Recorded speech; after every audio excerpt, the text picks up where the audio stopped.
রাইতে 10টা 30 না 24 বাজে। পরে আমারে ফোন দিছে বাজারও। ফোন দিছে কাইসা আমার আনোয়ারে ফোন দিছে। আমি তো আনোয়ার কাডা? যারা জাকিরের বাড়ি। আমি তো কি লেগা? হেরা আবার যাইতাম। আমি তো হেরা খারাপ মানুষ, হেরা আবার যাইও না তুমি। তো হেরা খারাপ মানুষ, আমার কি হইছে? আমার কি বোঝ যাই গিয়া দিই।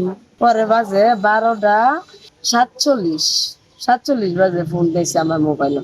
ফোন আইসে পরে এমনি আমি মোবাইল ধরছি পরে দিই বাপের নাম্বার। পরে আমি ধরছি 2000 রিসিভ কইরা পরে আমি কথা কথা হেলো হেলো করতেছি আর এর বাপে কইতেছে জাকির ভাই ইয়া আমার প্রাণ ভিক্ষা দাও। হ্যাঁ আমার জীবনটা তুমি নিও না, আমার প্রাণ ভিক্ষা দাও।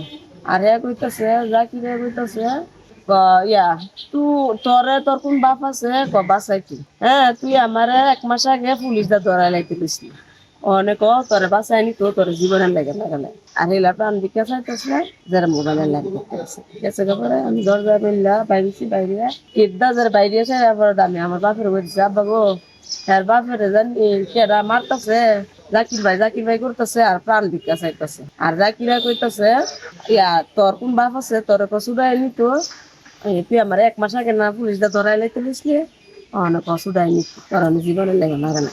আমরা 999 আমরা 2:45 আমরা সংবাদ পাই যে একটা লোককে আটকে রেখে টাকা পয়সা চাচ্ছে। তাৎক্ষণিক আমার officer sub inspector Azharul, ASI Ramzan সজায় গিয়ে পরিস্থিতি গিয়ে দেখে ওখানে কোনো কিছু লোক পায় নাই, কিছু রক্ত মাখা কাপড় চোট পাইছে। পরে সন্দেহ হলে আমাদের টিম এলাকার আশপাশে খুঁজতে থাকে এবং লোকজন এখানকার লোক খুঁজতে থাকে। তাৎক্ষণিকভাবে ওখানে আমার অফিসার দেখে যে একটা লাশ পড়ে আছে। আমার সংবাদ দিলে আমি আমার ইন্সপেক্টর তদন্ত মোবারক হোসেন অন্যান্য অফিসার সহ পরশু ঘটনাস্থল দিকে রওনা দিই এবং ইতিমধ্যে শুনি যে আমাদের এখানে 5 জনকে গ্রেপ্তার করছে। সাথে সাথে আমরা ওখানে গিয়ে যাই, আমাদের এসআই আজারুল সুরতাল সহ সকল কার্যক্রম সম্পন্ন করেন এবং আমরা এজাহার প্রাপ্তির সাথে সাথে মামলা রুজু করব।